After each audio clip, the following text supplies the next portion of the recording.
The doors of the great hall slammed open before Ilara Voss could stop her own feet from carrying her inside. Every eye in the room turned to her at once. Torches lined the stone walls, throwing long shadows across the gathered pack. At the far end, seated on a chair carved from black wood, sat Damian Cross, the Alpha King of Blackthorn. His jaw was tight. His eyes were colder than she had ever seen them. "Kneel," one of the guards whispered to her, but Ilara did not move. Something in the air told her this night would not end the way she had hoped. Damian rose from his chair. The hall fell silent except for the crackle of fire. He looked at her the way a king looks at a stranger, not the way a mate looks at the person the moon had chosen for him. "I reject you," he said. His voice did not shake. "You are not fit to stand beside me. You are not fit to carry the future of this pack." A gasp rippled through the crowd. Ilara felt her knees threaten to give out beneath her, but she forced herself to stay standing. She had imagined many endings to their story, but never this one, spoken in front of everyone who had once called her their future queen. "You don't mean that," she said quietly, though she already knew he did. "I have never meant anything more," Damian answered. "You are weak. You hide in corners, while stronger wolves lead.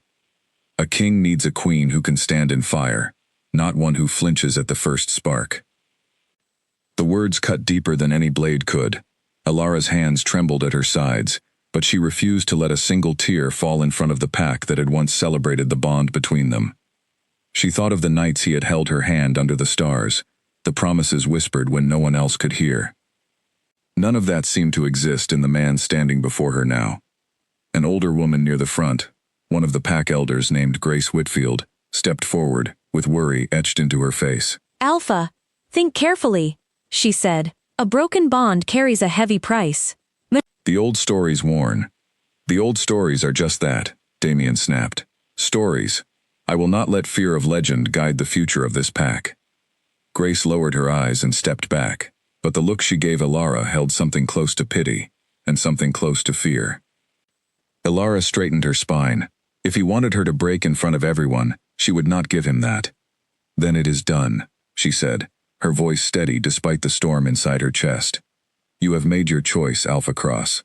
I hope it brings you everything you believe you deserve." She turned before he could answer, and she walked. She walked past the guards who would not meet her eyes, past the pack members who had once bowed to her, past the long table where she had shared meals with the man who had just called her unworthy in front of the entire world she knew. Her footsteps echoed against the stone floor until she reached the doors and pushed them open into the cold night air. Behind her, the hall buzzed with hushed voices, but she did not look back. She would not give him the satisfaction of seeing her break.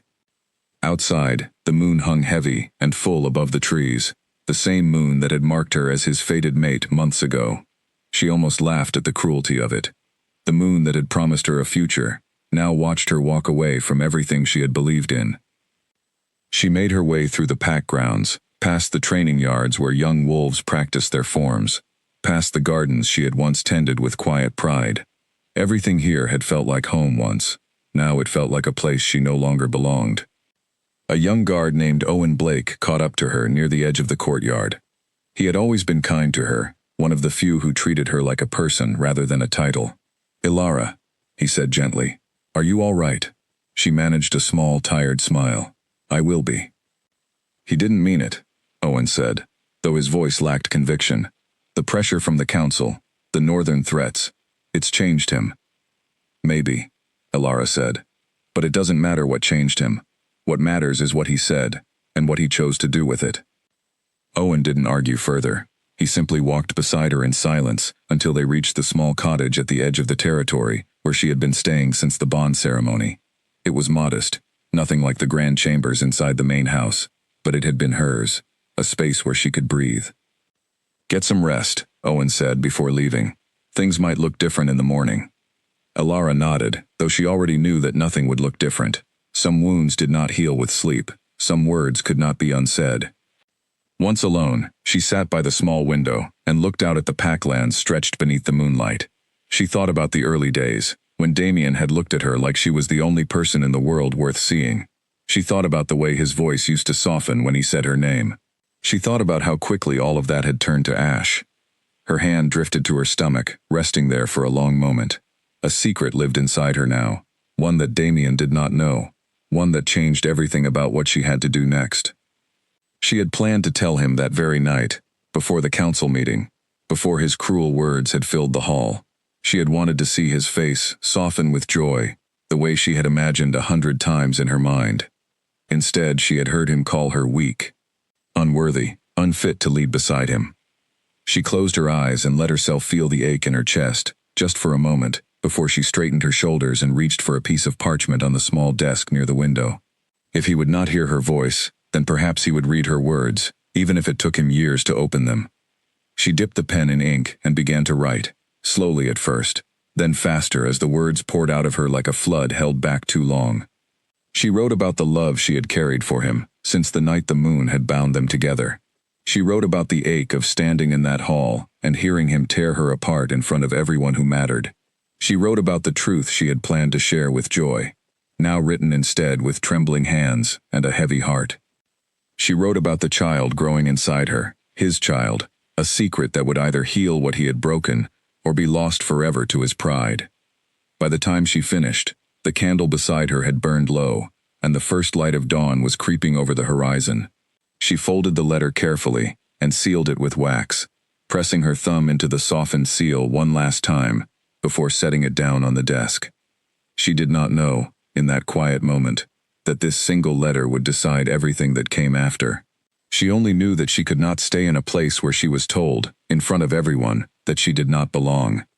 By mid-morning, word had already begun to spread through the pack that something had shifted in the air.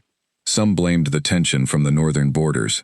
Others whispered about the broken bond and the old warnings the elders still spoke of in private. Grace Whitfield sat in her small study, staring at an ancient book that had not been opened in decades, tracing her fingers over a passage that spoke of curses born from rejected mates. She said nothing to anyone, not yet, but the worry did not leave her eyes. Inside the main house, Damien sat alone in his chambers, staring at the fire without truly seeing it. He told himself he had done what was necessary, that a king could not afford weakness beside him, that the council's growing unease about the northern packs demanded strength above all else.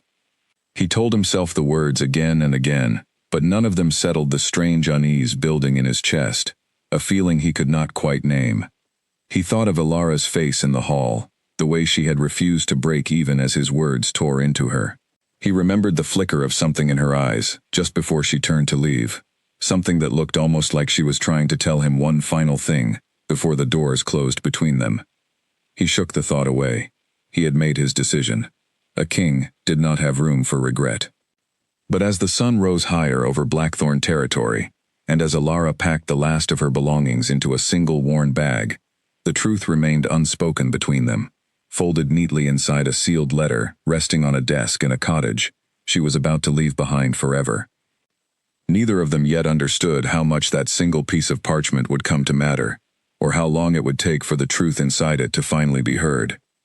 Alara stood at the door of the cottage one final time, looking back at the small space that had briefly felt like a home. She thought about leaving the letter behind, trusting that someone would eventually place it in his hands. Owen had promised to make sure it reached him, though he did not yet know what it contained. Whatever happens, she murmured to herself, resting a hand once more over her stomach, we will be all right. Just the two of us, until he chooses to understand what he threw away. She closed the door behind her, stepped out into the cool morning air, and began walking toward a future that no one in Blackthorn, least of all its king, could yet imagine.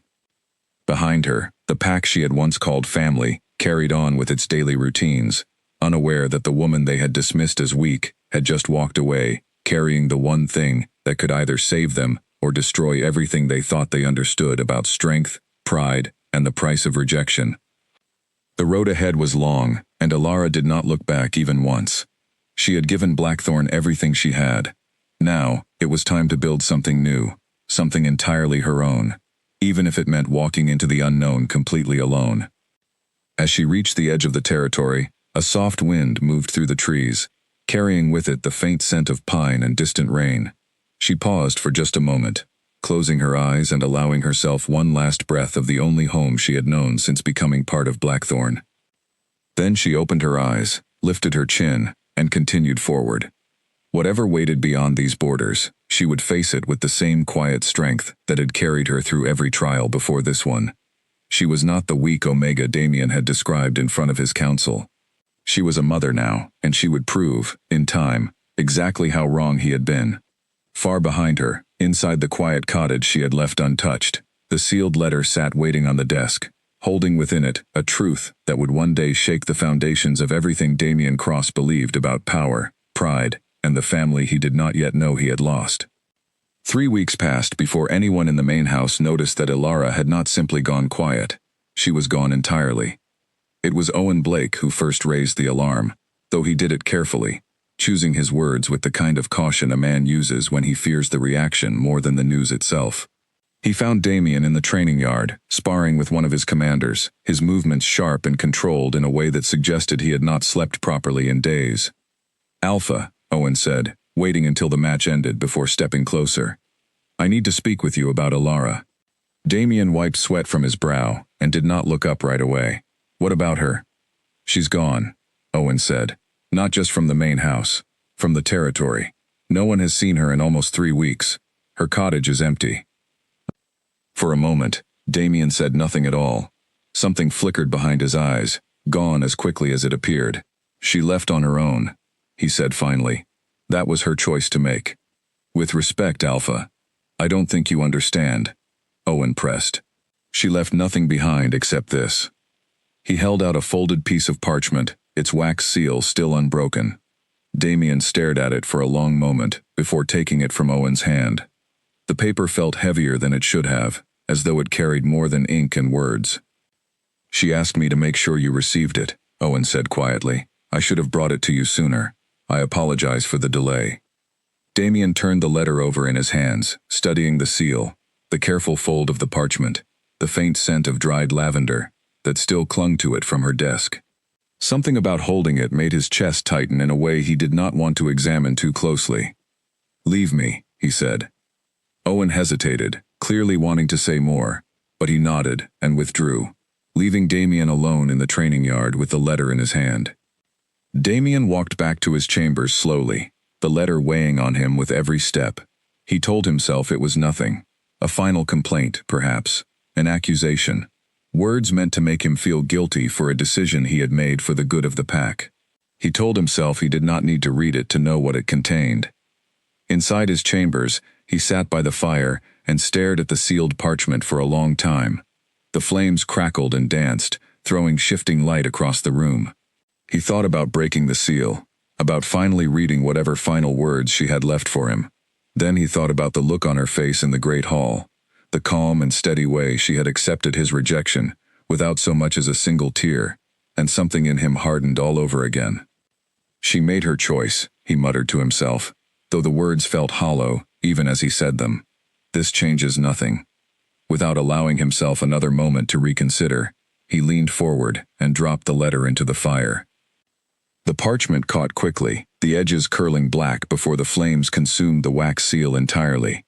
For a brief moment, Damien thought he saw the shape of handwriting glowing faintly through the burning paper, words he would never now be able to read.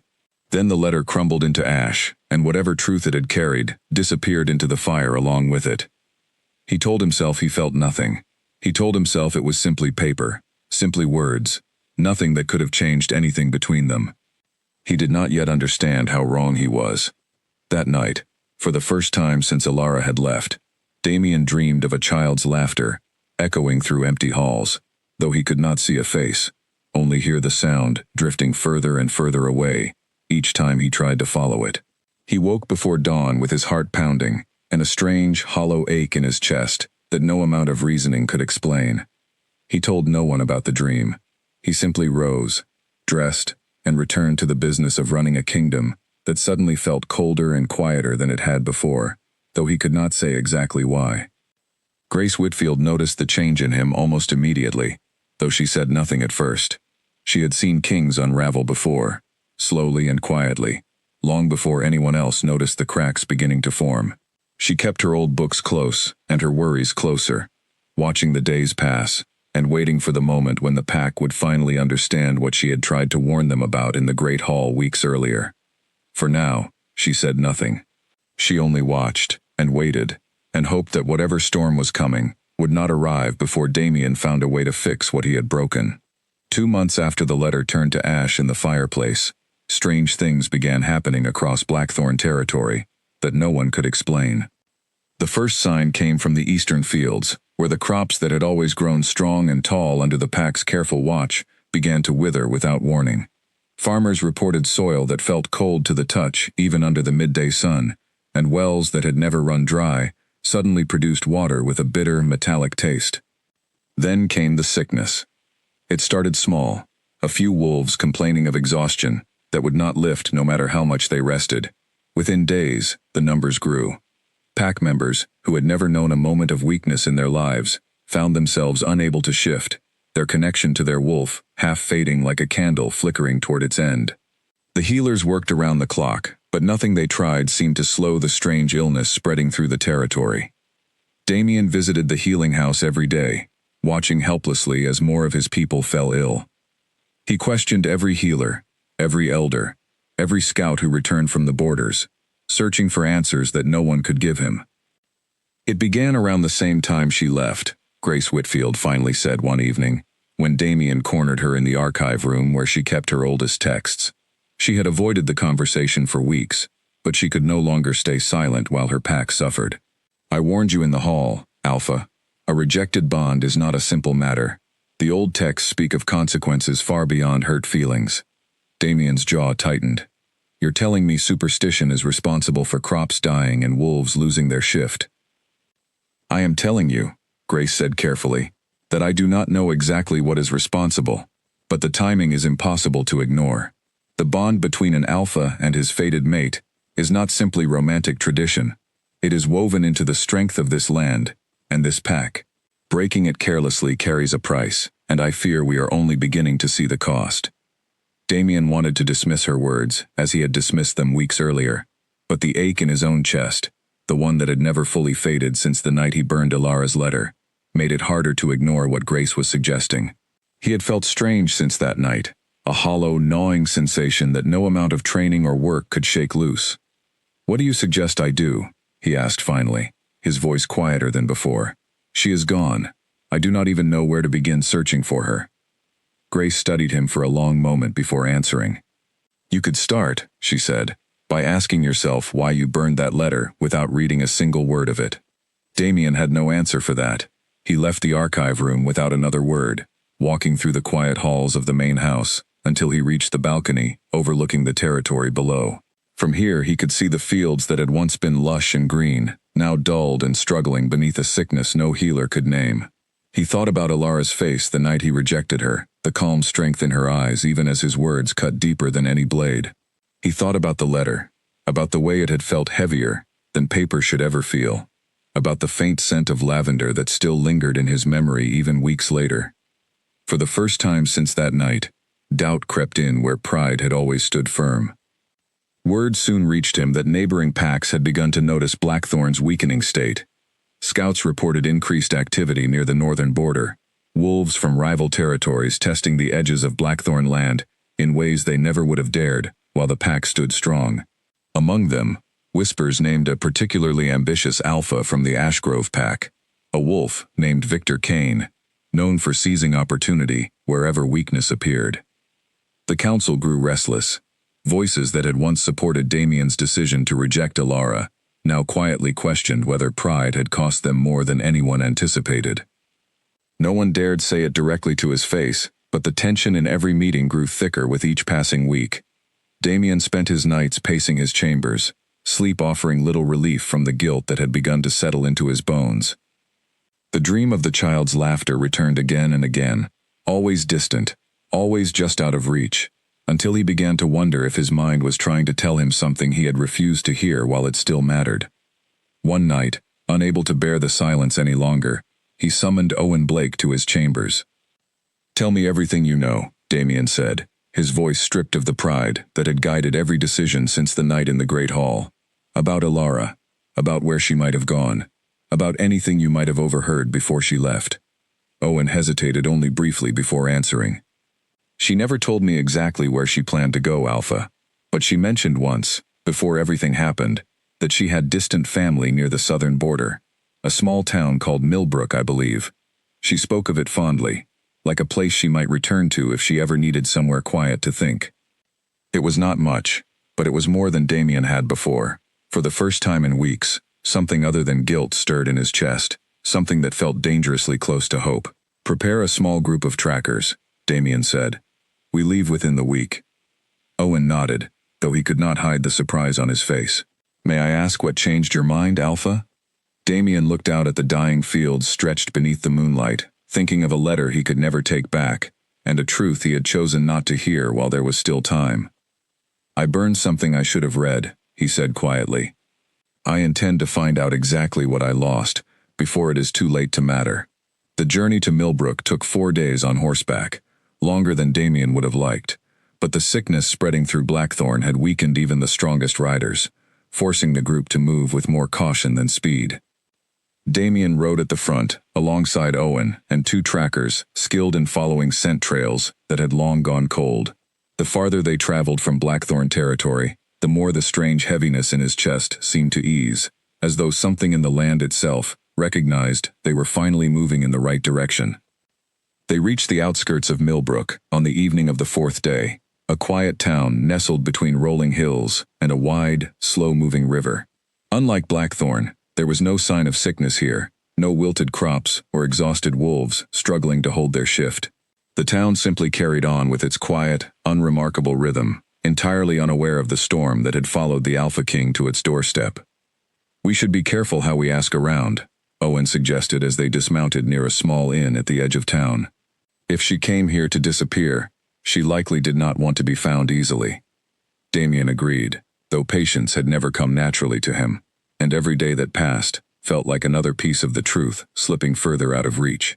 They spent the following morning moving quietly through the town's market square, asking careful, indirect questions about a woman matching Alara's description who might have arrived in the area within the past 2 months.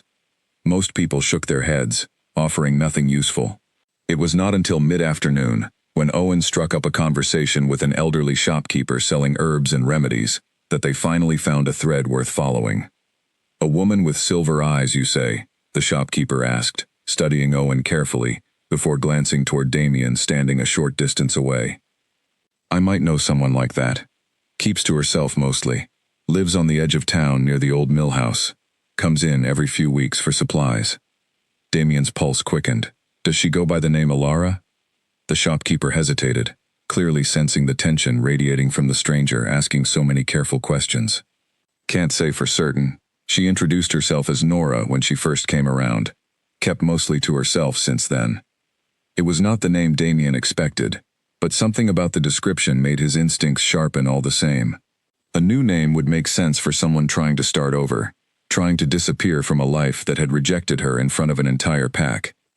"Thank you," Damien said, placing a handful of coins on the counter before the shopkeeper could ask any further questions. "You've been more helpful than you know." They made their way toward the edge of town as the sun began its slow descent behind the hills, the old mill house coming into view exactly where the shopkeeper had described. It stood alone, weathered but well kept, smoke curling gently from a small chimney despite the mild evening air. Damien's chest tightened as they approached, every step feeling heavier than the last. He had rehearsed 100 different things to say during the long ride from Blackthorn, yet none of them felt adequate now that the moment had finally arrived. Before they reached the door, a sound stopped him in his tracks.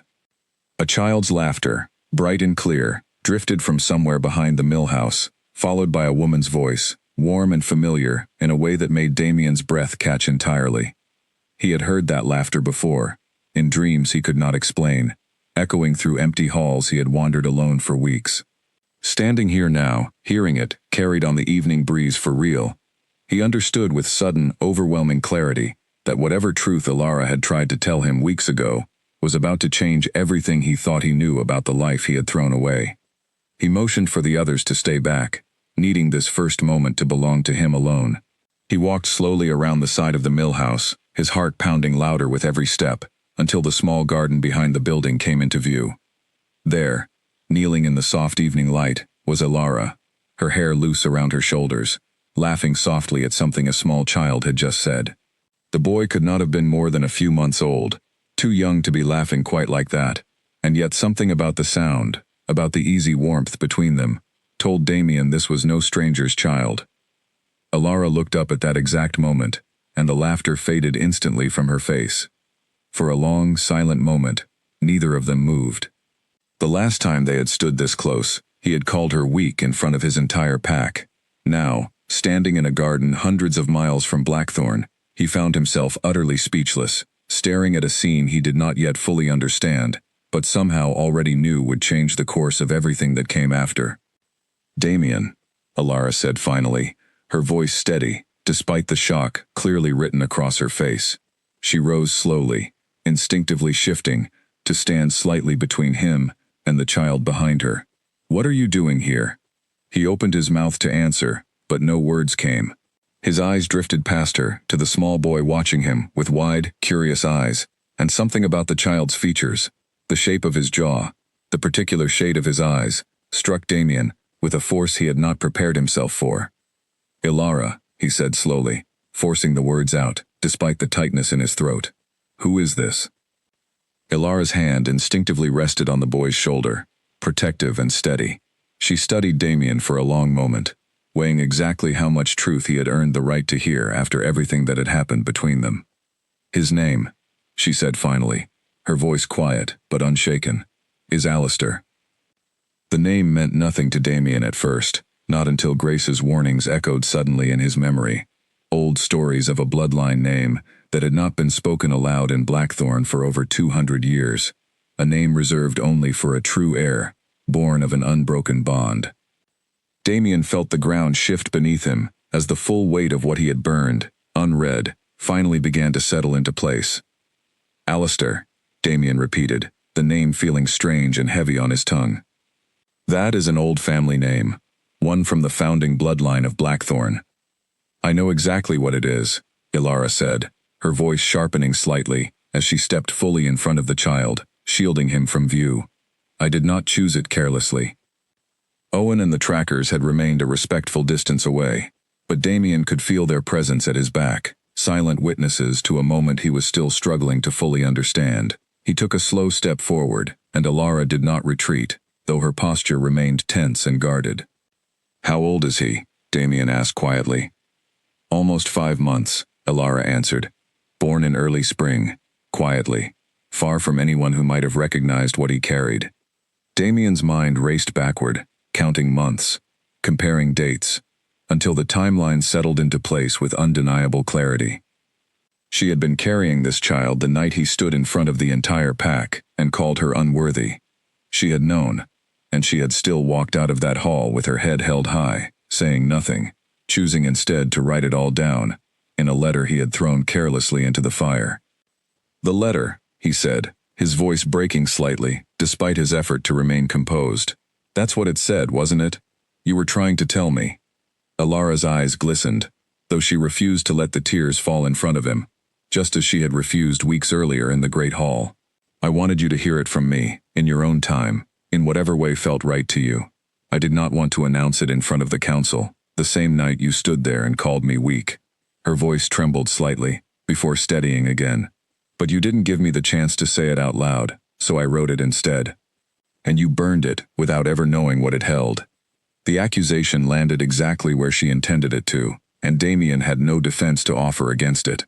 He had been the one to destroy the truth before it ever had a chance to reach him. Whatever anger he might have wanted to direct elsewhere belonged entirely to himself. "I didn't know," he said quietly. "I swear to you, if I had known." "Would it have mattered?" Ilara asked, cutting him off before he could finish. "Would knowing about a child have changed the words you spoke in front of everyone? Or would you have simply found a different reason to reject me, one that didn't come with the complication of an heir?" The question struck harder than anything else she had said, mostly because Damien could not immediately answer it with the certainty he wanted to feel. He had rejected her out of pride, out of fear that a bond formed too quickly made him appear weak in front of a council already questioning his leadership during a tense and uncertain time. Whether the presence of a child would have changed that decision was a question he was no longer sure he could answer honestly. "I don't know," he admitted finally, the honesty costing him more than any lie ever could have. But I know that burning that letter without reading it was the greatest mistake I have made in my life, and I intend to spend however long it takes making it right." Alara studied him carefully, searching his face for any sign of the pride that had guided him weeks earlier. But she found instead something closer to genuine regret, raw and unguarded, in a way she had never seen from him before. Behind her, the boy stirred, reaching small hands toward his mother, with a soft, questioning sound. Alara lifted him gently, settling him against her shoulder, and for the first time, Damien caught a clear look at the child's face, at eyes the exact same shade as his own, at a small mark near the base of the boy's neck that seemed to shimmer faintly in the fading evening light. "What is that?" Damien asked, stepping closer despite himself, his voice barely above a whisper. Alara glanced down at the mark, her expression softening slightly despite the tension still present between them. "The healers in this town could not explain it," she said, "but an old woman who helped deliver him told me it matched descriptions from stories she had heard as a child. Stories about a mark carried only by true heirs, born of an unbroken bond between an alpha and their fated mate." Damien felt his breath catch entirely. He thought of Grace Whitfield's warnings, of the ancient texts she kept locked away in the archive room, of the sickness spreading through Blackthorn ever since the night he burned that letter without reading it. Pieces of a puzzle he had refused to acknowledge began falling into place with a clarity that left him unsteady. "Alara," he said slowly, "I need you to understand something. Blackthorn is suffering. The land, the pack, everything has begun to weaken since the day you left. Grace believes it is connected to what happened between us, to the bond I broke so carelessly." Alara's arms tightened protectively around her son. "And now you want to fix that by bringing us back," she said, her voice edged with something between exhaustion and disbelief. "Is that what this is, Damien? Are you here because you missed me, or because you need what my son represents to save your pack?" The question hung heavily in the evening air, and Damien understood, with sudden and painful clarity, that the answer mattered more than anything he had said since arriving. Whatever he said next would decide not just whether Alara trusted him again, but whether she believed he was capable of loving them for who they were, rather than simply for what they could offer a struggling kingdom.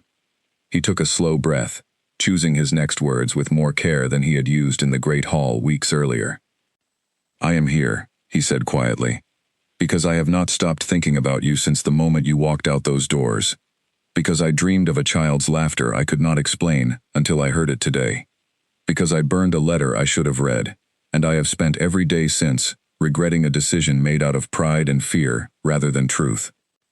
He paused, glancing briefly at the small boy resting against Alara's shoulder before meeting her eyes again. "Blackthorn's troubles are real, and I will not pretend otherwise. But I did not travel 4 days to Millbrook because my pack needs an heir. I came because I need to know if there is any part of you willing to give me the chance to make right what I destroyed so carelessly."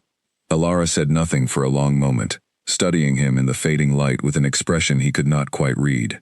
Behind them, the evening had settled fully into dusk, the first stars beginning to appear over the quiet hills surrounding Millbrook.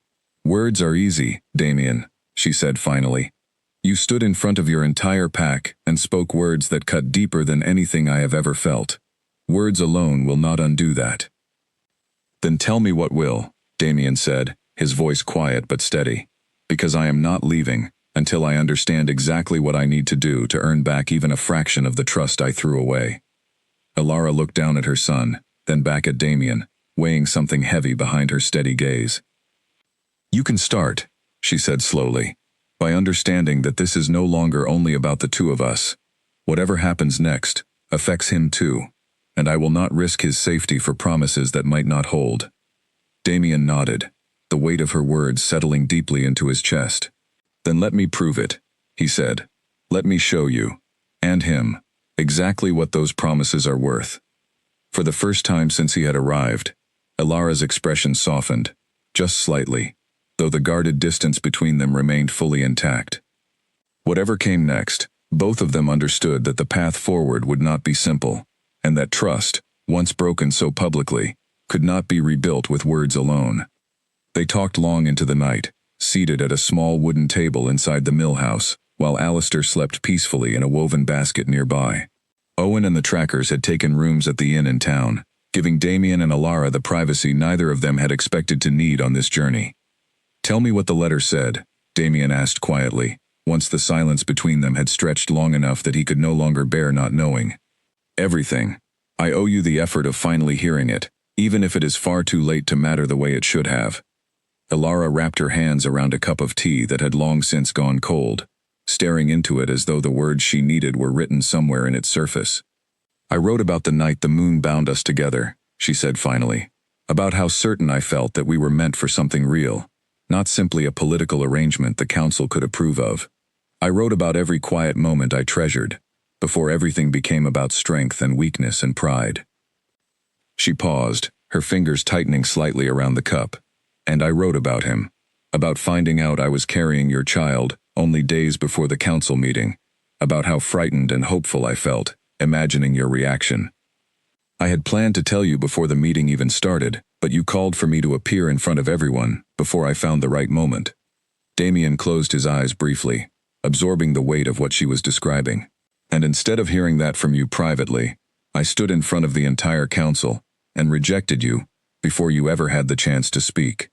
"Yes," Alara said simply, no bitterness in her voice now, only exhaustion from carrying the memory alone for so long. "So I wrote it all down instead, hoping that somewhere in your own time, away from the pressure of the council, you might read it and understand. I never imagined you would burn it without opening it at all." The silence that followed felt heavier than any words could have. Damien stared at the small basket where his son slept, unaware of everything his existence had already changed, unaware of the sickness spreading through a kingdom he had never seen, unaware of the mark on his neck that ancient stories claimed made him something far more significant than an ordinary child. "Grace believes the mark on his neck confirms what the old texts describe," Damien said eventually. "A true heir, born of an unbroken fated bond, carries the ability to restore balance to the land itself. She believes Blackthorn's sickness will not fully heal unless the bond between us is acknowledged and repaired, not simply for our sake, but for the sake of every wolf currently suffering because of the choice I made." Alara's expression tightened. "So this truly is about saving your pack." "It started that way," Damien admitted honestly, refusing to hide behind convenient half-truths any longer. "Grace convinced the council to send trackers, and I agreed, because I could not deny the pack was suffering. But somewhere during the ride here, long before I ever saw your face again, it stopped being only about Blackthorn's survival. I do not fully understand everything I am feeling, Alara, but I know it is more than duty now." Alara studied him carefully, the flickering candlelight casting soft shadows across the table between them. "Even if I believed every word of that," she said slowly, "returning to Blackthorn is not a simple decision. If word spreads that a true heir exists, every rival pack watching for weakness will see him as either a prize to be claimed or a threat to be eliminated before he grows old enough to matter." The warning settled uncomfortably in Damien's chest, mostly because he knew she was right. Word already traveled quickly through pack networks, and Ashgrove's ambitious young alpha, Victor Kane, had already begun testing Blackthorn's borders while the pack weakened. If Victor, or any other rival, learned about Alistair's existence, the danger would only grow more severe. "I will not pretend the risk isn't real," Damien said.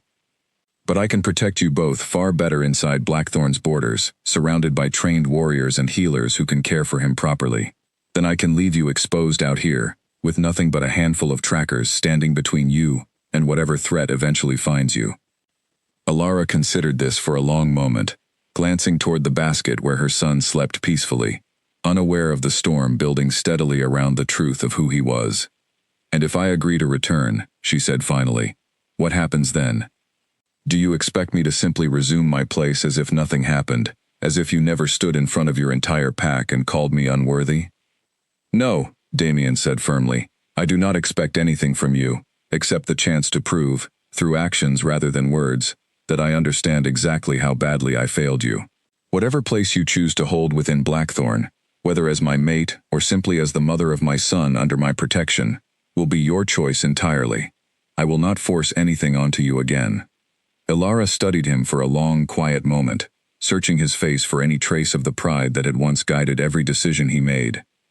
She found instead something far more uncertain, far more human, than the composed and unshakable king who had once stood before his council and dismissed her without hesitation. "I need time to think," she said finally. "This is not a decision I will make quickly, not when his safety depends on choosing correctly." "Take whatever time you need," Damien said, though the ache in his chest made the offer harder than it should have been. "I will not push you toward a decision you are not ready to make." They sat together in comfortable silence a while longer, the weight of everything unspoken settling gently around them like the quiet dusk outside. For the first time since the night in the great hall, something resembling hope had begun to take root between them, fragile and uncertain, but present all the same. Neither of them noticed the figure watching from the tree line beyond the mill house, a lone scout wearing the colors of the Ashgrove pack, who had followed Damien's trail from Blackthorn out of simple curiosity, and now carried with him information far more valuable than his alpha could have hoped to discover. By the time the scout slipped quietly away into the darkness, already planning his route back to Ashgrove territory, the fragile peace inside the mill house remained completely undisturbed, neither Damien nor Alara aware that the very threat they had just discussed was already moving into motion. Victor Kane received the scout's report 3 days later, standing in the war room of Ashgrove's main house, with his closest commanders, gathered around a large table covered in territory maps.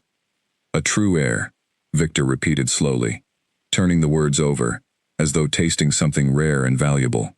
"Born of an unbroken bond, carrying the old mark." "Are you certain of what you saw?" "Certain enough," the scout answered. "The Alpha King traveled to Millbrook himself. I heard them discuss the mark directly, and the timing lines up with the sickness spreading through Blackthorn territory these past months." Victor allowed himself a slow, satisfied smile.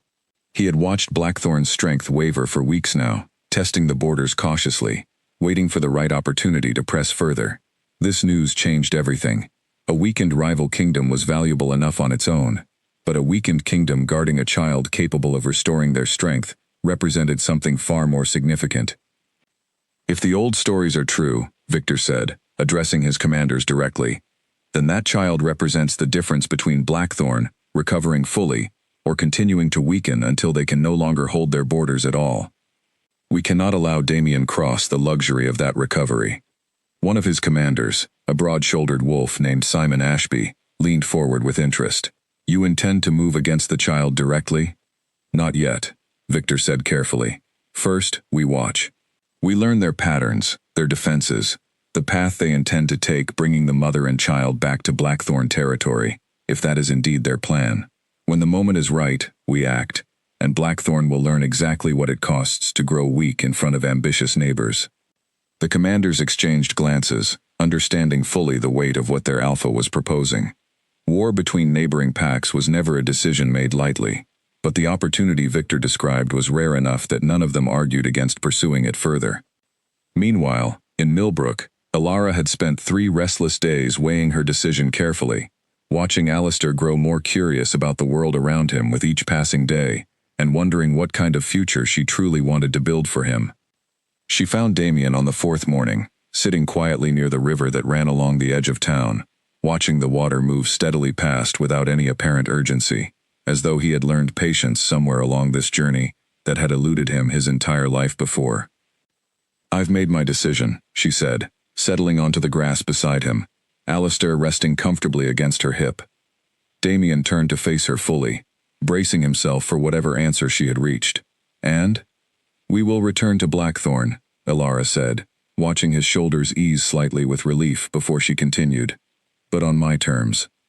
"I will not simply resume the role you discarded so easily. I want time, real time, to see whether the man standing in front of me now is someone worth trusting again, not just for Alistair's sake, but for my own." "That is more than fair," Damien said quietly. "I will not ask for anything beyond the chance to prove myself worthy of that trust." They departed Millbrook 2 days later, traveling with far more caution than the journey out had required, Damien's trackers scouting the surrounding hills constantly for any sign of danger. Alara rode close beside him, Alistair secured safely against her chest, both of them watching the landscape shift gradually from the quiet countryside of Millbrook back toward the familiar hills of Blackthorn territory. Their return did not go unnoticed.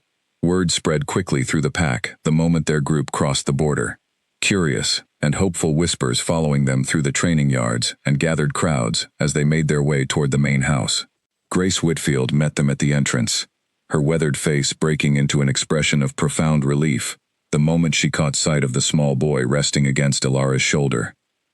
"The mark," Grace said softly, stepping closer to examine the faint shimmer near Alistair's neck, with careful, practiced eyes. "It is exactly as the old text described. I feared I would never see it confirmed in my lifetime." "What does it mean exactly?" Alara asked, watching Grace's careful examination with a mixture of curiosity and protective caution. "Beyond restoring balance to the land."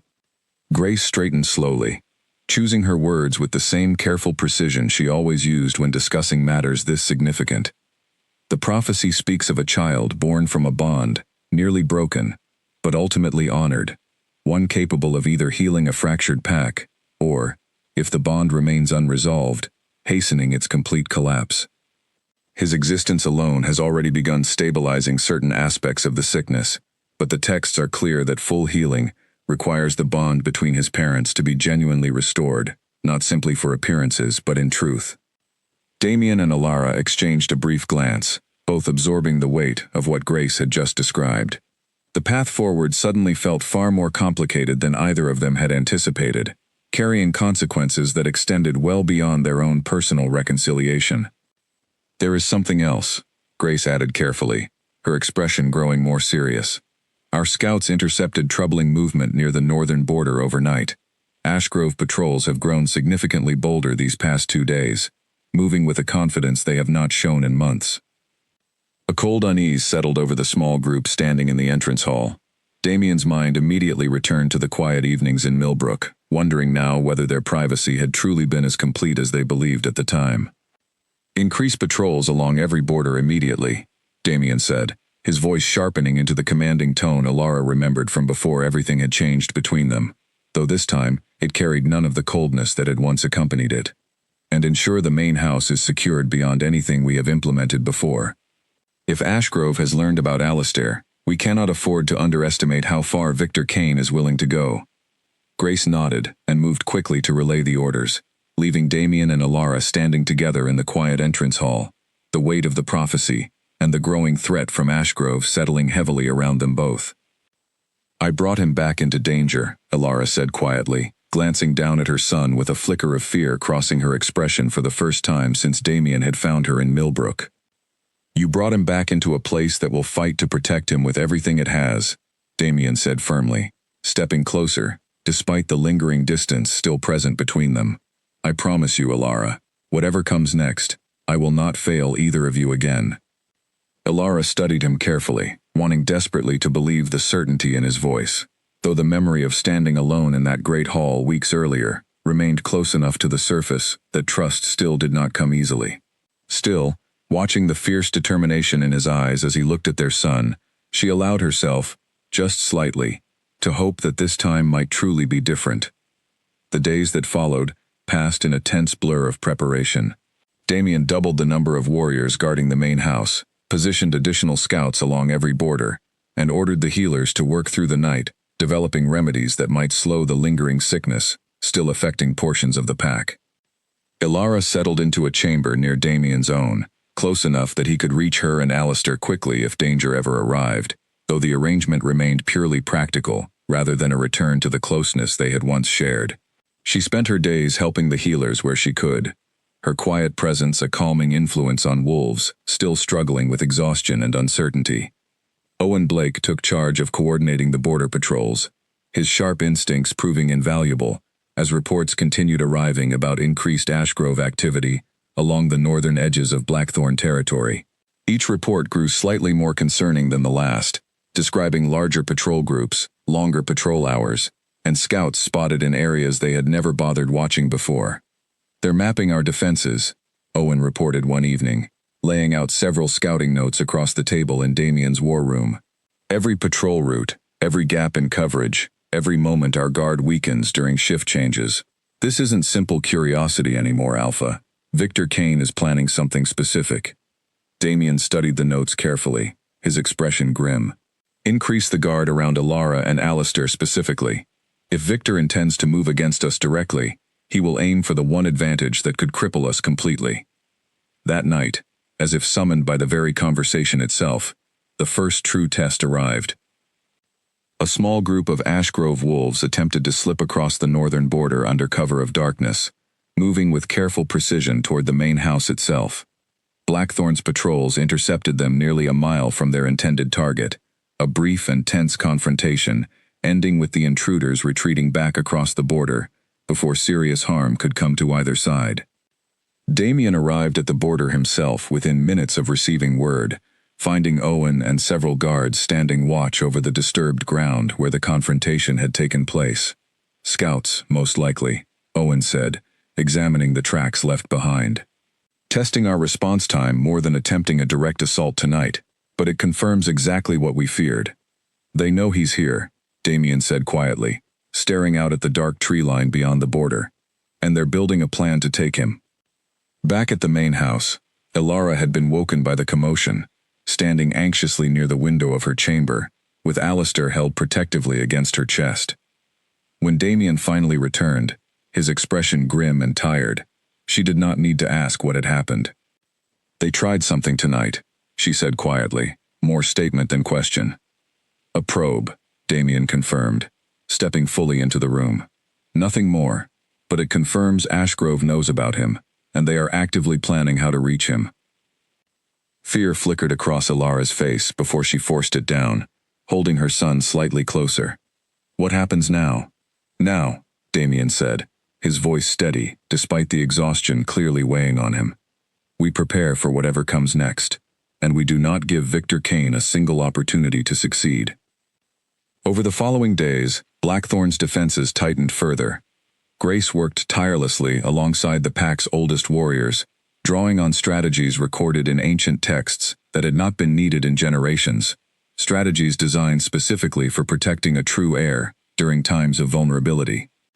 Despite the mounting tension, quiet moments still found their way between Damien and Alara, brief conversations shared while watching Alistair play in the garden, careful exchanges over meals that slowly began feeling less like obligation and more like genuine connection, rebuilding itself piece by piece. Neither of them spoke openly about what was growing between them again, both too aware of the danger surrounding their fragile peace to risk naming it too soon. 10 days after the failed border probe, Owen arrived at the main house just before dawn, his expression carrying an urgency that immediately pulled Damien from his chambers. Scouts report a significant Ashgrove force gathering near the northern border, Owen said, breathless from the ride back. Far larger than any patrol. This isn't another probe, Alpha. Victor Kane is preparing for something much larger. Damien's blood ran cold as the reality of the situation settled fully into place. How long do we have? Based on their movement, Owen said. Less than a day. Damien turned immediately toward the main house, his mind already racing through every possible defense, every strategy Grace had prepared, every warrior he could position to protect both his pack and the family he had so nearly lost forever. Whatever quiet peace they had managed to rebuild over the past weeks was about to be tested in the most dangerous way possible. He found Alara already awake, as though some instinct had warned her the moment trouble began stirring beyond the borders. She met his eyes immediately, reading the answer in his expression, before he spoke a single word. "They're coming," she said quietly. "Yes," Damien confirmed, closing the distance between them and resting a steady hand on her shoulder.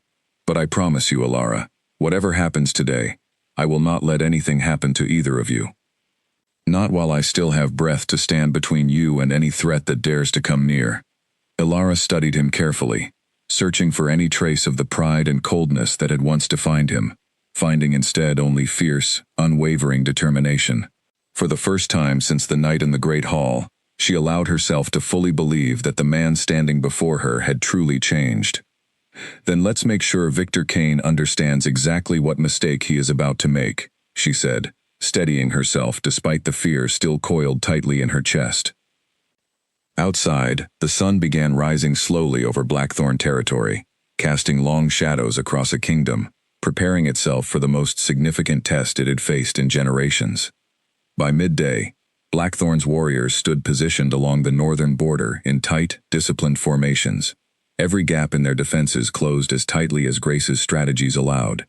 Damien stood at the front of his forces, Owen close beside him, both watching the tree line where Ashgrove's approaching force would soon become visible. Behind them, deep within the main house, Alara waited in a heavily guarded chamber with Alistair, surrounded by some of Blackthorn's most trusted defenders. She had wanted to remain closer to the border, but Damien had insisted, and for the first time in weeks, she had trusted his judgment without argument, understanding that her son's safety mattered more than her own instinct to stand beside him during the confrontation. Victor Kane's forces emerged from the tree line just after midday, a disciplined line of Ashgrove warriors stretching across the open field that separated the two territories. Victor himself rode at the front, his expression carrying the same confident satisfaction he had shown days earlier, while planning this very moment in his war room. The two groups stopped a careful distance apart, tension crackling through the air, as thick as the silence stretching between them. "Damien Cross," Victor called out, his voice carrying easily across the field. "I had hoped this conversation might happen under friendlier circumstances, but your recent troubles have made patience unnecessary." "You will find nothing here worth the cost of pursuing it, Victor," Damien answered, his voice steady and commanding, despite the tension coiled tightly through his chest. "Turn your forces back now, and we can avoid unnecessary conflict between our packs." Victor's smile remained unshaken. "Come now, Damien. We both know exactly what rests within your walls. A true heir, born of a bond nearly broken but somehow restored, carrying power capable of reshaping the balance between our territories entirely. I simply intend to ensure that power benefits Ashgrove rather than a kingdom too weakened to properly protect it." "He is my son," Damien said, his voice hardening with a fierce protectiveness that left no room for negotiation. "He is not a prize to be claimed, and I will not allow you or anyone else to threaten his safety." "Bold words," Victor replied, "from a king who nearly destroyed his own bloodline through pride before fate intervened on his behalf. Tell me, Damien, how confident are you truly in your ability to protect what you so carelessly almost threw away?" The words struck deeper than Victor likely intended, but Damien refused to let doubt show on his face. Whatever mistakes he had made in the past, today was not about relitigating old failures. Today was about ensuring his family had a future at all. "I have made mistakes," Damien admitted, his voice carrying clearly across the field, despite the vulnerability in the words. "I rejected the woman fate chose for me out of pride, and I nearly lost everything that mattered because of it. But that failure taught me exactly what I am willing to fight for now, and I promise you, Victor, you will not find an easier path through me than you imagine." A tense silence followed, both forces watching their leaders carefully, waiting for whatever came next to determine the course of everything ahead. Then, unexpectedly, Grace Whitfield stepped forward from among Blackthorn's ranks, her weathered presence carrying an authority that momentarily shifted the tension in the field. "Victor Kane," she called out, her voice carrying the calm certainty of someone who had spent decades studying exactly the situation now unfolding before them. "Before you commit your forces to a conflict neither pack can easily recover from, understand exactly what you are attempting to claim. The old texts are clear. A true heir's power cannot be forced or stolen. It can only be freely honored through genuine bond and true protection. Should you attempt to seize him through conflict, the very power you seek will reject you entirely, and the consequences for Ashgrove could prove far more devastating than anything currently affecting Blackthorn." Victor's confident expression faltered slightly, uncertainty flickering behind his eyes for the first time since arriving.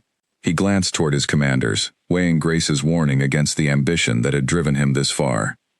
"You expect me to believe old stories will simply stop my forces where your warriors cannot," Victor said, though his voice carried noticeably less certainty than before. "I expect you to consider carefully," Grace answered evenly, "whether the gamble is truly worth the risk, or whether pursuing this path today marks the beginning of a conflict that ultimately weakens Ashgrove far more than it strengthens it." The standoff stretched on, tension thick enough that even the warriors positioned along both lines seemed to hold their breath collectively, waiting for either side to make the first move that would determine everything that followed. It was Damien who finally spoke again, his voice steady and unwavering. "Victor, You came here believing you would find a weakened kingdom too distracted by internal troubles to properly defend itself. Look carefully at what stands before you now. Every warrior on this field is prepared to fight for something worth protecting, not out of obligation, but out of genuine loyalty. That is a strength no amount of scouting could have predicted, and it is a strength you will find far more costly to overcome than you anticipated. Victor studied the disciplined lines of Blackthorn warriors carefully, weighing Damien's words against Grace's warning, against his own commander's subtle uncertainty now visible in their expressions. Ambition had driven him this far, but even ambition understood the value of strategic patience when the odds no longer favored a quick and easy victory. "This is not finished, Damien Cross," Victor said finally, his voice carrying a mixture of frustration and calculated restraint. "But perhaps today is not the day to settle it." He turned his horse slowly, signaling his forces to withdraw, the tension across the field easing gradually, as Ashgrove's warriors retreated back toward the tree line, and eventually disappeared entirely from view. A collective breath released across Blackthorn's ranks, relief evident in every exhausted face, though Damien understood clearly that Victor's retreat today marked only a pause rather than a true resolution. Ashgrove would return, likely better prepared and more determined than before, but for now, his family remained safe. He turned immediately and made his way back toward the main house, his heart pounding, with something closer to hope than fear, for the first time in what felt like months. He found Alara waiting anxiously near the entrance, Alistair held securely against her chest, relief washing visibly across her face the moment she saw him approaching unharmed. "They retreated," Damien said, closing the distance between them quickly. "For now, at least, we are safe." Alara let out a breath she had clearly been holding since the moment he left, her free hand reaching out to grip his firmly, a gesture of genuine connection neither of them had shared since long before everything had fallen apart between them. "You stood between us and that threat," she said quietly, "exactly as you promised you would." "I meant every word," Damien said, his voice thick with emotion he no longer bothered hiding. "And I intend to keep meaning it. Every day, for as long as you and Alistair will allow me the chance to prove it." For the first time since the night in the Great Hall so many months ago, Alara allowed herself to lean into him fully, resting her head against his shoulder, while their son slept peacefully between them, finally beginning to believe that the future ahead might hold something worth trusting after all. In the weeks that followed Ashgrove's retreat, something remarkable began happening across Blackthorn territory.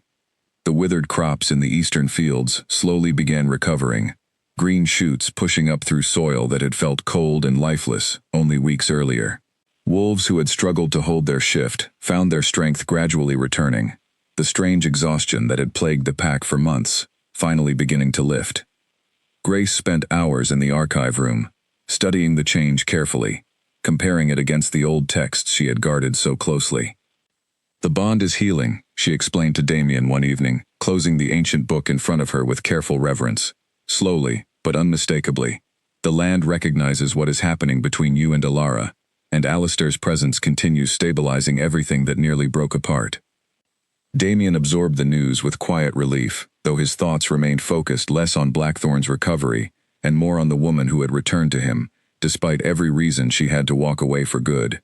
In the weeks since Victor Kane's retreat, something had shifted steadily between them, careful and unhurried, built through small moments rather than grand gestures. He found her one evening in the garden behind the main house, the same quiet space where Alistair had first learned to reach for flowers and chase after fallen leaves.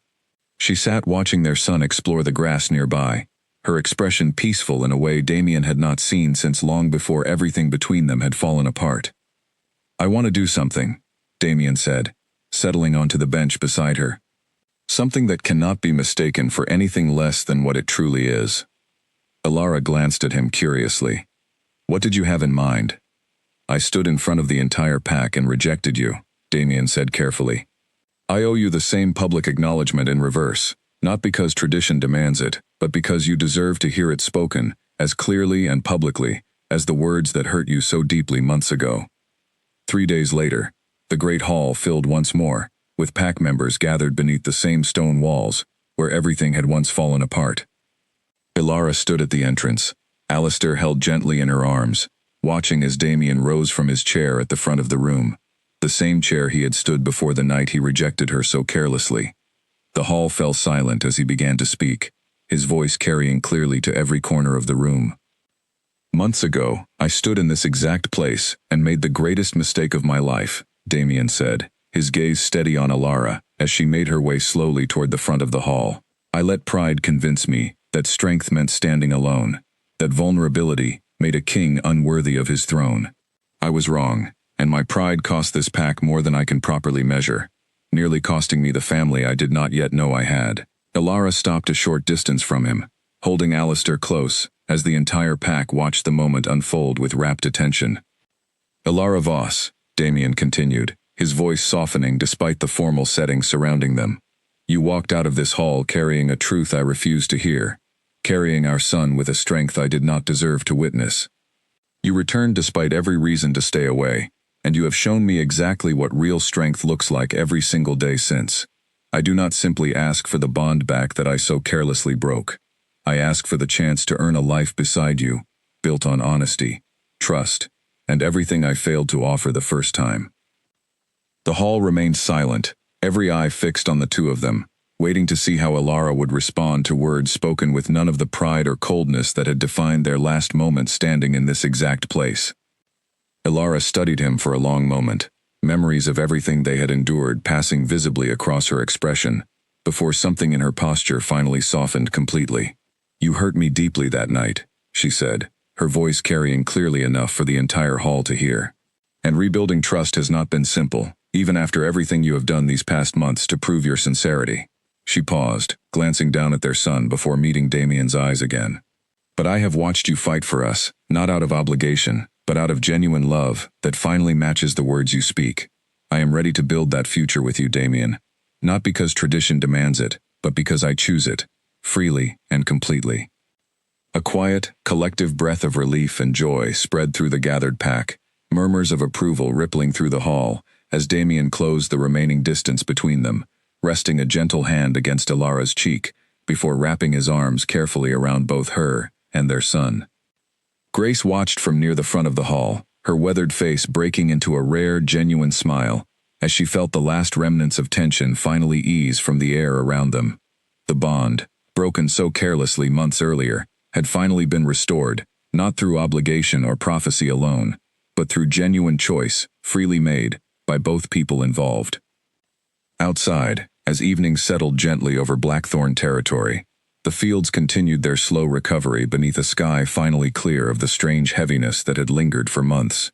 The sickness that had spread through the pack faded steadily with each passing day, and reports from the northern border suggested Ashgrove had pulled back entirely, apparently reconsidering the wisdom of challenging a kingdom that had proven far stronger and more united than Victor Kane had anticipated.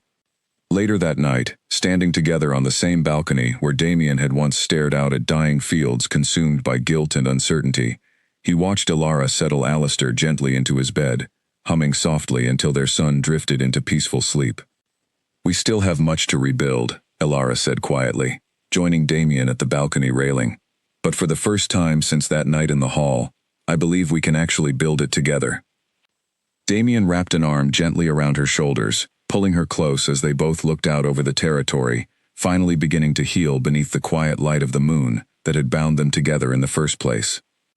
"Whatever comes next," he said softly, "storms, rivals, or simply the ordinary challenges of building a life together, I promise you, Alara, I will never again let pride convince me that facing it without you makes me stronger.